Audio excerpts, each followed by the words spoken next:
Hemos cantado Nuestro Dios reina hoy. Dice la Escritura, Yahvé reina, pero continúa, regocíjese la tierra. No debemos dejar pensar o dejar creer a aquellos que nos ven cuando alabamos al Señor que seguir a Cristo es algo triste, lastimero. No, es algo gozoso, victorioso, lleno de vida. Y queremos experimentar la alabanza. Comentamos, sí, en el tiempo de resurrección, el día que queríamos celebrar, dijimos también, sí, con decoro y orden, como dice la Escritura, pero eso no nos va a quitar ni un ápice de la alegría, del gozo que debemos sentir cuando venimos a la presencia del Señor. Es una manera de que cada uno de vosotros, sentados en el banco, podáis bendecir a aquel que está a vuestro lado. Cuando el que está a vuestro lado dice, oye, fíjate qué gozo tiene en el corazón, cómo alaba al Señor, y eso estimula a otros. Pero bueno, ese no es mi mensaje esta mañana. Hemos orado, pedimos que el Señor nos ayude a entender su palabra. La verdad es que todos en nuestra vida, en nuestro trayecto vital, pues por nuestra personalidad, tendemos a veces a polos diferentes. Bien, en domingos pasados, estos meses, hemos tratado la epístola a los romanos. Hemos tratado la primera sección, una sección contundente, casi, si me permitís, llega un momento que casi depresiva, porque el apóstol Pablo, escribiendo desde Corinto a los romanos, nos dibuja un cuadro espantoso. O sea, una degradación de la sociedad, él viendo esa ciudad cosmopolita y corrupta como era Corinto, una ciudad politeísta, idólatra, parecía que no había un ápice de la ciudad que no se hubiera degradado. Y él, con esa imagen, nos escribe y nos dibuja la naturaleza humana. Y termina con varios versículos de los Salmos diciendo cosas tan contundentes, categóricas y desoladoras, como que no hay justo ni aún uno, no hay quien entienda, no hay quien haga lo bueno, no hay ni siquiera uno. Y ante tal imagen, ¿qué hacemos? Hemos visto que el camino de vuelta a nuestro Dios no es un camino que nosotros podamos intentar pagar. La restauración de nuestra injusticia no puede nacer de un corazón que está herido, roto y, si me permitís, según Efesios 2, muerto por el pecado. No puede nacer de nosotros. Como dice la Escritura, la salvación desde el Antiguo Testamento dice, pertenece a Yahvé, a nuestro Dios. ¿Y cómo Dios nos ha querido mostrar esa salvación? ¡Qué delicado! Hay veces, por ejemplo, que en un matrimonio hay un problema. A veces tienes una discusión y dices una palabra que no debías haber dicho. O a veces en la relación con tus hijos, los hijos adolescentes, que en un cierto momento esa adolescencia, esa impulsividad les lleva a decir algo que realmente no es lo que piensan, pero es la expresión de ese momento emocional de ira por una situación que no comprenden. Y dicen algo que te ofende, te hiere profundamente. ¿Cómo restauras esa relación? No es fácil, pero ¿se puede restaurar? Pues bien, con Dios. Aunque el Señor nos muestra la profundidad del pecado, nos muestra que el camino de vuelta, Él lo ha provisto. Él se ha llegado a nosotros. Dios ha dado lo mejor que tenía el cielo, el universo y toda la existencia, que es su propio Hijo. Dios se hizo carne, habitó entre nosotros y entregó su vida para recibir el castigo que tú y yo merecemos. La pregunta sigue en pie. ¿Cómo es la relación cuando, por ejemplo, dejarme empezar por nosotros, cuando tu esposa tu hijo,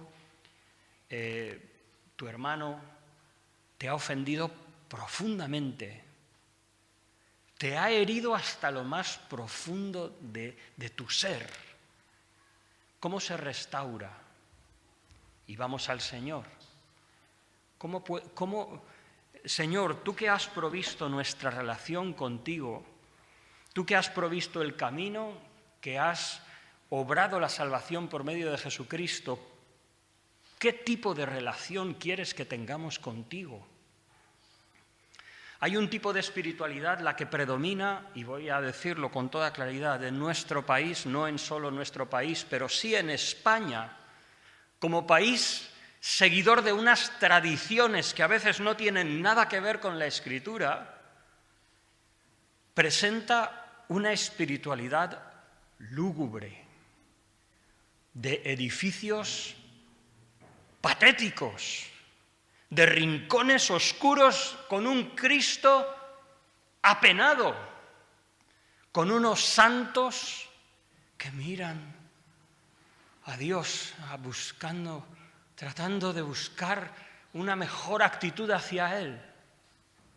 No me estoy burlando de nadie, simplemente estoy diciendo lo que es. Puede ser muy loable su esfuerzo, su dedicación, su entrega, pero la pregunta sigue vigente. ¿Es esa la relación que Dios quiere que tengamos con Él? Os voy a mostrar un vídeo del 2018 de un pueblo de La Rioja, las procesiones que han tenido hace una semana. Os pido disculpas de antemano, espero que no hiera la sensibilidad de nadie y no saco este vídeo para criticar. Pongo este vídeo como una ilustración y con una gran pregunta. ¿Es esta la forma o el tipo de relación que Dios quiere que tengamos con Él? ¿Es así como tiene que ocurrir la reconciliación con Dios?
Danos hoy nuestro pan de cada día, perdona nuestras ofensas, como también nosotros perdonamos a los que nos ofenden. No nos dejes caer en la tentación y líbranos del mal. Señor, pequé. Temido en gran manera, quiero recoger el reguero de sangre que vais derramando en el camino, para limpiar y purificar con ella mi alma ingrata y pecadora. Amén. Octava estación. Jesús consuela a las mujeres. Dar mi alma con las lágrimas. La gravedad del pecado en la cruz tanto pesó, que rendido y extenuado por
vuelvo a preguntar, ¿es esa la relación que Dios quiere de nosotros? Imaginaos en vuestra relación de matrimonio, que un día, pues eso, alguien tiene un subidón, como se dice, un calentón y dices algo que no querías decir. Y le dices a tu esposa, mira, te quiero tanto que me voy a cortar aquí, voy a hacer un corte. ¿Se trata de eso? O tu hijo que te ha ofendido y dice, mira papá, como te quiero tanto, me voy a dar un martillazo en la mano para que veas lo que te quiero. Ni siquiera en nuestras relaciones humanas tenemos esos esquemas. Ahora bien, vamos a la Escritura, porque en vano hemos dicho que lo que es la salvación, la forma, el tipo de relación que Dios quiere con nosotros, no surge de nosotros o de nuestras mentes, sino está en la Escritura. Ahora, lo que vamos a leer en la Escritura ya es lo que es la ratificación de que volvemos a Dios no por nuestros méritos, no porque nos demos con cuerdas, una costumbre que fue prohibida por los reyes de España en el siglo XVII, pero que todavía se mantiene en este pueblo de La Rioja. Mujeres, con lo que podríamos decir parece igual que un burka, encadenadas caminando descalzas hacia el lugar donde está la cruz. Hombres azotándose delante de los demás y una multitud que lo que hace es mirar y cantar este tipo de canciones, lamentos. Bueno, la Escritura lo que dice es que ni siquiera por cumplir la ley, ni siquiera por buscar hacer buenas obras, ni siquiera por intentar poder pagar, así no hay manera de que nos acerquemos a Dios. Lo único que Dios quiere, el Señor está como en la parábola del hijo pródigo, de pie de puntillas, esperando que el hijo se arrepienta y vuelva. Y cuando el hijo todavía está lejos, el padre lo ve y corre a él, y le abraza, y lo besa continuamente. Es una expresión que habla de realmente el deseo de volver a estar con su hijo. Ese es el corazón de Dios, es lo que expresa la Escritura. Entonces, ¿anulamos la ley? ¿Anulamos lo que es la justicia? ¿Anulamos lo que es la gravedad del pecado? De ninguna manera. Pero es que esa no es la forma que Dios nos ha dejado, sino es por arrepentimiento sincero, por la fe, por una reconciliación sincera que nace del corazón y que transforma toda nuestra vida. Es un acto de fe donde tú entiendes lo que Dios dice de tus pecados, entiendes que Cristo murió por ti en la cruz y decides abrazar ese plan de la salvación. Pues bien, esto que para los judíos podía sonar como, uy, qué ligereza. ¿Cómo me puedes decir que una persona, un gentil, hablando un judío, un gentil, una persona pagana que no conoce a Dios, idólatra, corrompida, como lo has descrito en los 3 capítulos anteriores, me estás diciendo que solamente por creer y ya está? Pues bien, el apóstol Pablo nos da este capítulo 4, donde nos presenta 2 ejemplos claros de que aún desde el Antiguo Testamento la relación con Dios era en base a la fe. Y el caminar con Dios no era a base de pagar, sino era una relación mutua de amor y de respuesta al Señor, de obediencia, de servicio y de entrega, pero por amor, en una relación de amor, de padre a hijo y hijo a padre, no en una relación de esclavitud, de servidumbre o de autoflagelación. Dice la Escritura, Romanos capítulo 4, dejadme leer este pasaje precioso. Este es, como hemos dicho, el apóstol Pablo ratificando que la salvación es por la fe y de ninguna manera eso significa algo ligero, algo que no tenga importancia, algo facilón, credulidad. No, estamos hablando de una rendición del corazón por la fe abrazando la cruz. Y dice el apóstol: ¿qué pues diremos que halló Abraham, nuestro padre, según la carne, según sus propios esfuerzos? Si Abraham hubiera sido justificado por las obras, tendría de qué gloriarse, pero no ante Dios. Pues, ¿qué dice la Escritura? Creyó Abraham a Dios y le fue contado por justicia. Pero al que trabaja no se le cuenta el salario como un regalo, sino como deuda. Pero al que no trabaja, sino cree en aquel que justifica al impío, su fe le es contada por justicia. Por eso también David habla de la bienaventuranza del hombre a quien Dios atribuye justicia sin obras, diciendo: bienaventurados aquellas cuyas iniquidades son perdonadas y cuyos pecados son cubiertos. Bienaventurado el hombre a quien el Señor no culpa de pecado. ¿Es pues esta bienaventuranza solamente para los judíos, diríamos, para los de la circuncisión, o también para los paganos o la incircuncisión? Porque decimos que a Abraham le fue contada la fe por justicia. ¿Cómo pues le fue contada? ¿Estando en la circuncisión o en la incircuncisión? No en la circuncisión, sino en la incircuncisión. Y recibió la circuncisión como señal, como sello de la justicia de la fe que tuvo, aun cuando no había sido circuncidado, para que fuera padre de todos los creyentes no circuncidados, a fin de que también a ellos la fe les sea contada por justicia. Seguimos leyendo en el versículo 13. Dice: la promesa que sería heredero del mundo fue dada a Abraham o a su descendencia, no por la ley, no por guardar la ley, no por la obediencia, no por el ritual del Antiguo Testamento, sino por la justicia de la fe. Porque si los que son de la ley son los herederos, vana resulta la fe y anulada la promesa. Seguimos un poco más adelante por no tomar demasiado tiempo. Versículo 18 describe cómo es esa fe de Abraham, hablando de que no es una fe ligera, una credulidad, sino es una fe cierta, consciente y sopesada hacia Dios. Abraham creyó en esperanza contra esperanza para llegar padre de muchas naciones, conforme a lo que se había dicho: así será tu descendencia.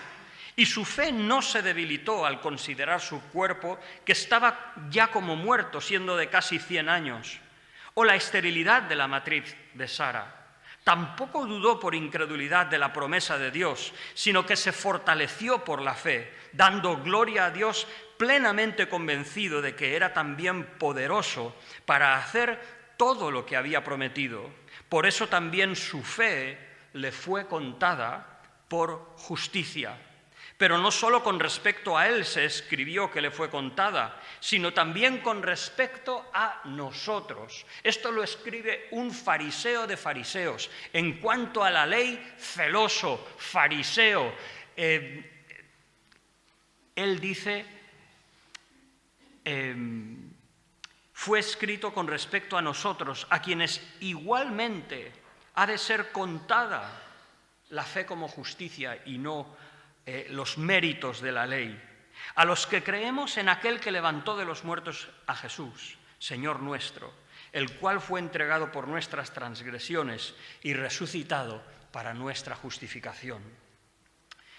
En primer lugar, el apóstol Pablo pone dos ejemplos tremendos. Abraham era el padre de la nación de Israel.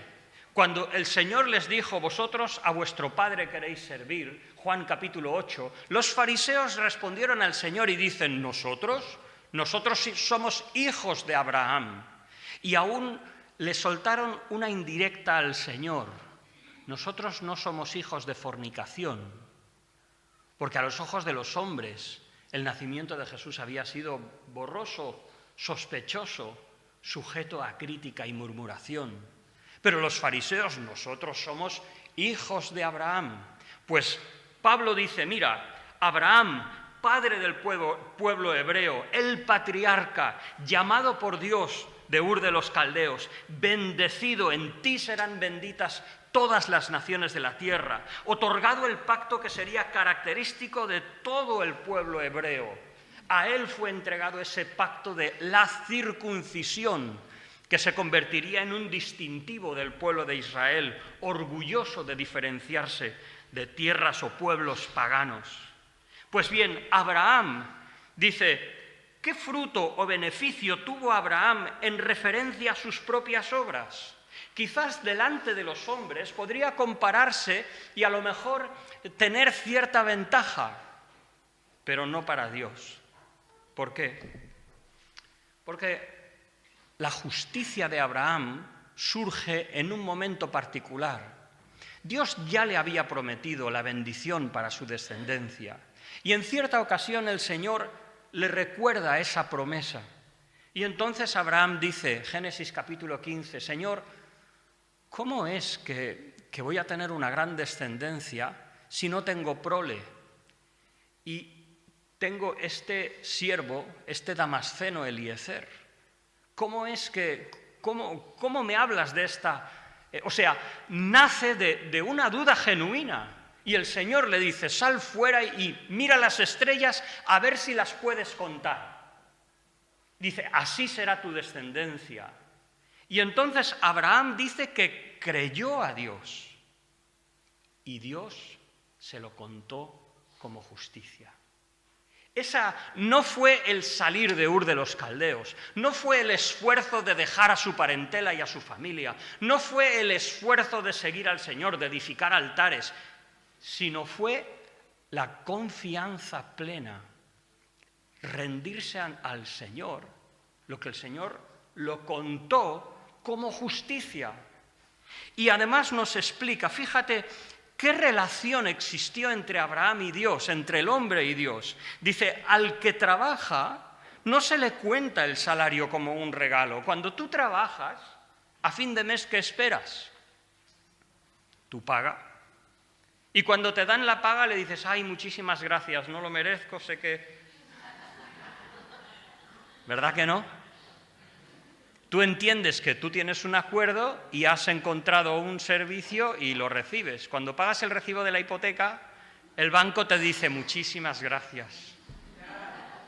¿No? No. Lo que tú le has dado lo considera como parte de una deuda que todavía te queda mucho por pagar. Pero dice, al que no trabaja o al que no obra, sino que cree en aquel que justifica al impío, su fe le es contada por justicia. La relación con Dios no es comprar a Dios su salvación, no es tratar de acumular méritos para influenciarle, es creerle, arrepentirse de corazón, volver a Él como un hijo perdido, abrazar la cruz, rendirse a Él y recibir la justicia que Él ha conseguido en la cruz. Esa es la relación que Dios quiere con los hombres. En segundo lugar, el ejemplo de David, compositor de los Salmos, un rey emblemático, por supuesto por encima de Saúl, alguien cuyo corazón reflejaba a Dios en algunas maneras. El Señor dice que se iba a buscar un hombre conforme al corazón de Dios, quien soportó las injusticias de Saúl y se mantuvo fiel hasta que el Señor lo puso como rey. David, que trajo descanso y preparó para el templo de Israel. Pero a pesar de todo eso, ¿por qué David se considera bienaventurado? ¿Porque Dios le ha dado la oportunidad de alguna manera pagar de vuelta a Dios sus favores? No. Dice, bienaventurado es aquellos cuyas iniquidades son perdonadas. Alguien que se presenta delante de Dios con una deuda que no puede pagar, profunda, grande y sin recursos. Dice, bienaventurados cuyos pecados son cubiertos. Bienaventurado el hombre a quien el Señor no culpa de pecado. Es algo que recibes, no es algo que tú consigues con esfuerzo, es algo que recibes porque un Dios de gracia te da. La relación con Dios, por tanto, no es una relación donde nosotros negociamos con Dios, intentamos agradarle a ver si hacemos esto o aquello y conseguimos apaciguar a Dios. Esa raíz es pagana. El paganismo se conoce porque tenían sus altares, el dios de la lluvia, del sol, de las cosechas, etcétera, etcétera, y trataban de sacrificar incluso a sus hijos, como Moloc en la Escritura, y muchas otras falsas religiones en el mundo, sacrificios humanos para intentar agradar a Dios. ¿Es eso lo que Dios quiere? De ninguna manera. Maridos, esposas, hijos, padres, ¿entendéis así vuestra relación? Está claro que hay una correspondencia, hay una dinámica de retroalimentación. Qué difícil es cuando un marido es un callo o una esposa.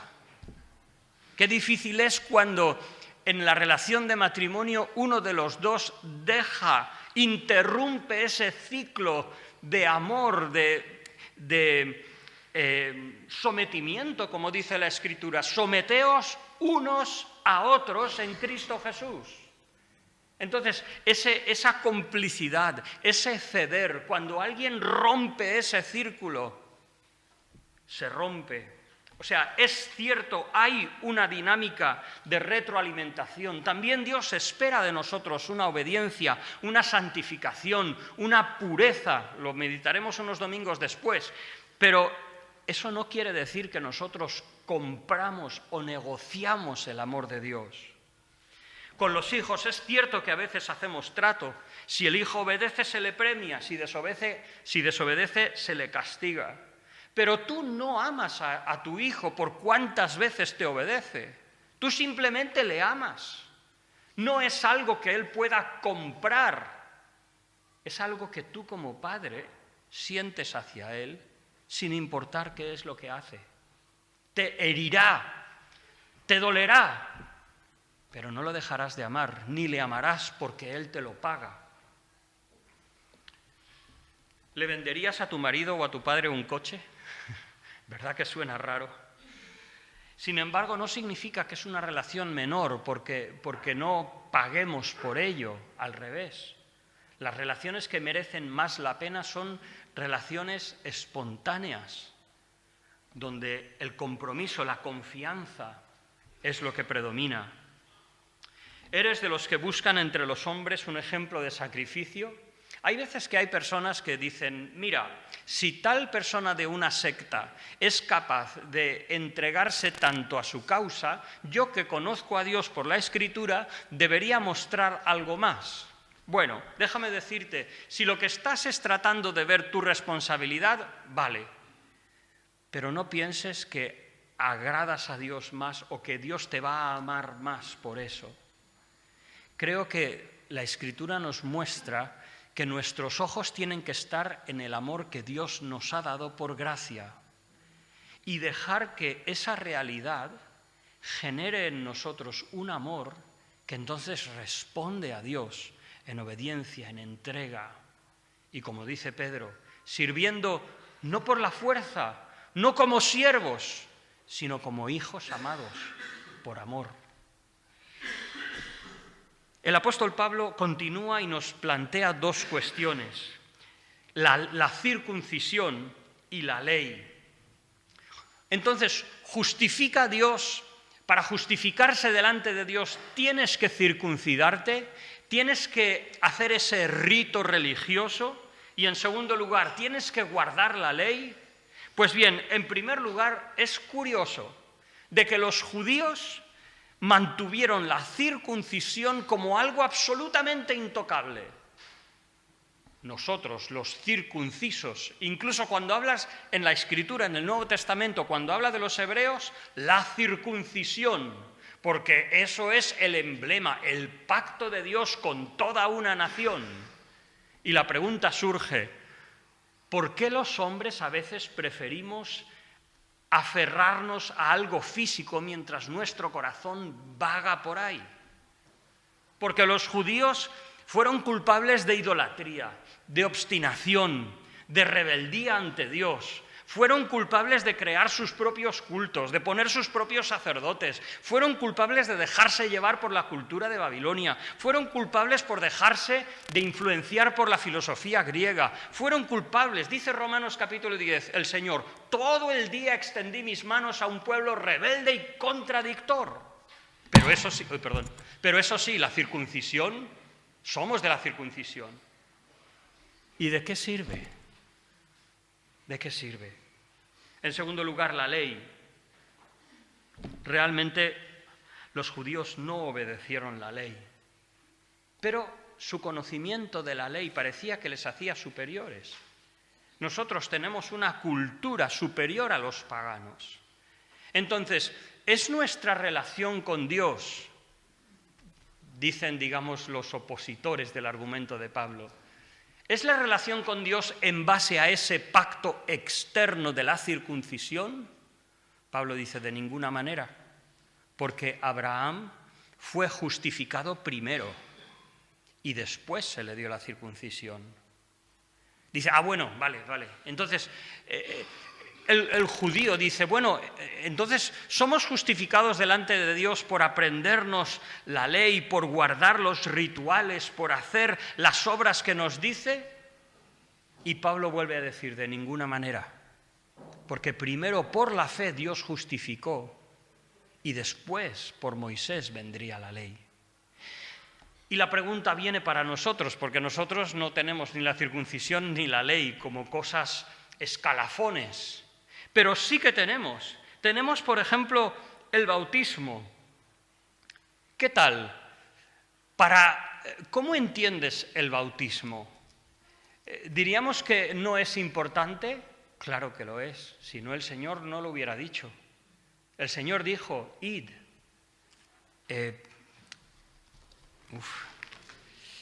Por todas las naciones. Ese versículo, tengo un poco de problema. Desde que lo miré en griego, tiendo a cambiarlo y se me desbarata todo.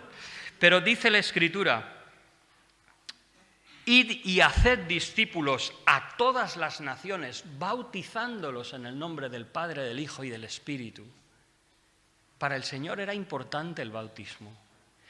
Pero ¿significa que si yo quiero tener una buena relación con Dios, me bautizo como algo que pago a Dios? ¿Es que consigo un mayor amor de Dios a mí porque me bautice? No cambiemos el orden. Primero ríndete al Señor, abraza la cruz, disfruta de que Dios te ha hecho su Hijo, que ha enviado, como dice Gálatas capítulo 3, el Espíritu de su Hijo para que dentro de ti clame Abba Padre y restaure esa relación, no como un siervo, no como un esclavo, sino como un hijo a su Padre. Y después, por amor, tú respondes y dices, sí, Señor, me quiero bautizar porque quiero hacer lo que tú me pides, pero no por obligación, no por servicio, no por mérito, por seguirte. El servicio. Hablamos hermanos, es bueno que sirvamos. Visitación, hablamos de obra social, hablamos de nuestros esmursás, hablamos de esto, lo otro, y es bueno. Dice la Escritura, entregad vuestros cuerpos en sacrificio vivo, santo, agradable a Dios. Es vuestro culto racional. Pero no pagamos a Dios con eso. Es como decirle, cuando llegue San Jordi, cómprale una rosa a tu mujer y si puedes 3 mejor. ¿Por qué? ¿Porque vas a comprarle algo? No, simplemente por verla sonreír. ¿No? Nuestros cultos, nuestras devociones. ¿Por qué nos acercamos a Dios? ¿Porque tenemos que hacerlo? No, por favor, no.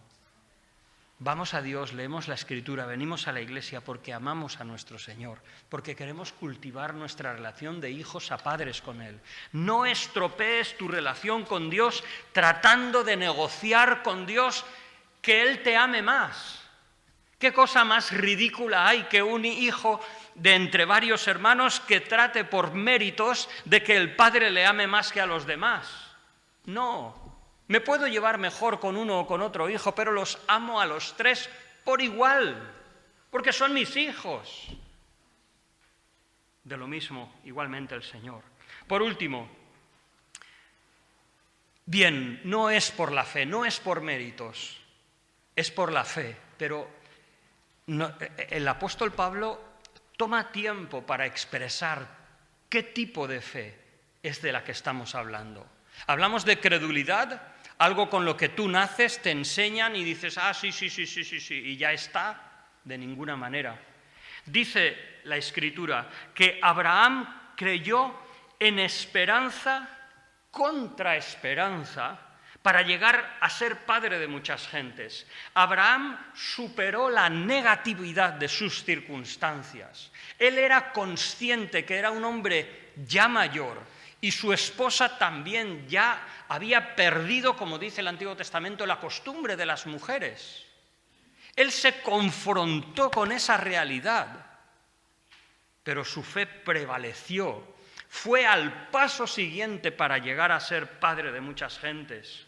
Dice, creyó, muy importante, conforme a lo que se le había dicho.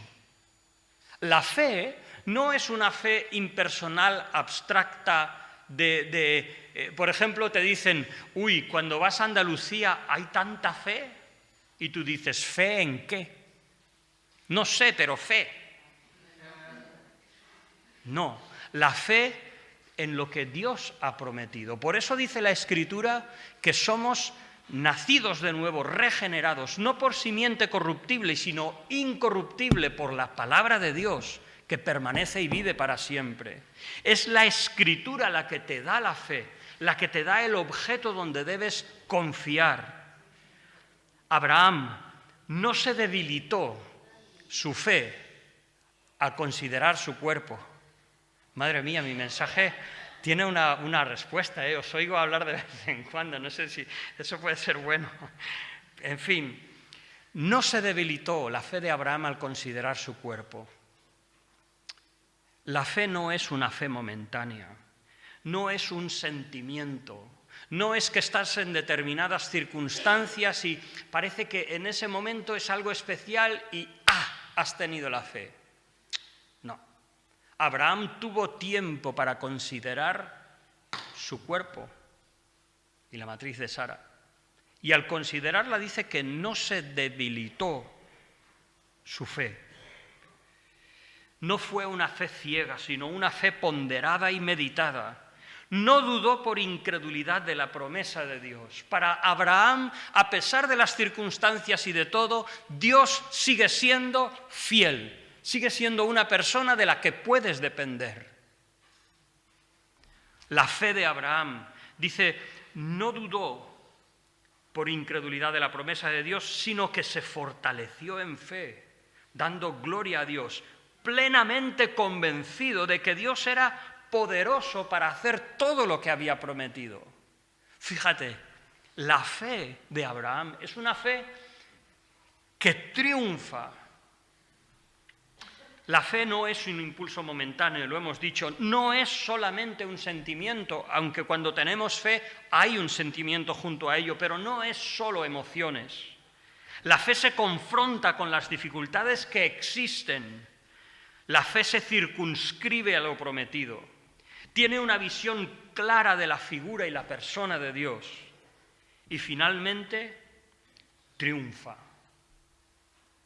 Déjame concluir. ¿Qué relación tienes con Dios? ¿Se complace Dios de nuestro sufrimiento y sacrificio? No. Si tú vieras que tu hijo va a hacer lo mínimo por dañarse para mostrar su amor hacia ti, correrías a evitarlo.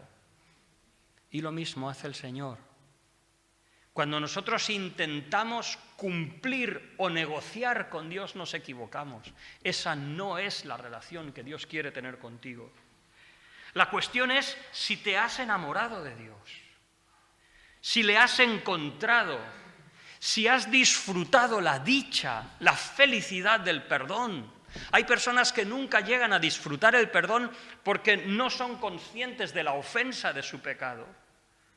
Pero una vez eres consciente de qué profundo es tu pecado, estás en un momento óptimo para disfrutar el amor de Dios, abrazar la cruz, enamorarte del Señor. ¿Estamos intentando negociar con Dios como si fuera un matrimonio por conveniencia? Mira, Señor, yo voy al culto, pero luego lo demás, déjame hacer mi tema, ¿no? Déjame hacer mis cosas. Tengo mi vida, ¿no? Esa no es una relación sana. Tienes una relación viva con el Señor, recíproca, desinteresada, o simplemente intentas cumplir como un matrimonio desgastado y carente de esa relación de amor que debe haber. En primer lugar, si todavía no eres creyente, no intentes justificarte. No intentes reformar tu vida para que sea más aceptable a Dios. Esa no es la relación que Dios quiere. Por supuesto, no vayas por este tipo de manifestaciones, porque no es lo que Dios quiere. Dios no se alegra de eso. Es más, no dijo el Señor, ¿es este el ayuno que yo escogí? Que el hombre aflija como junco su vida. No, el ayuno que yo escogí es dar libertad a los cautivos. Si todavía no eres creyente, lo que debes hacer es entender tu pecado y entender la cruz a tu favor. Y si eres creyente, igualmente desistamos de intentar cumplir o negociar con Dios, sino que rindamos como hijos amados nuestras vidas a sus pies.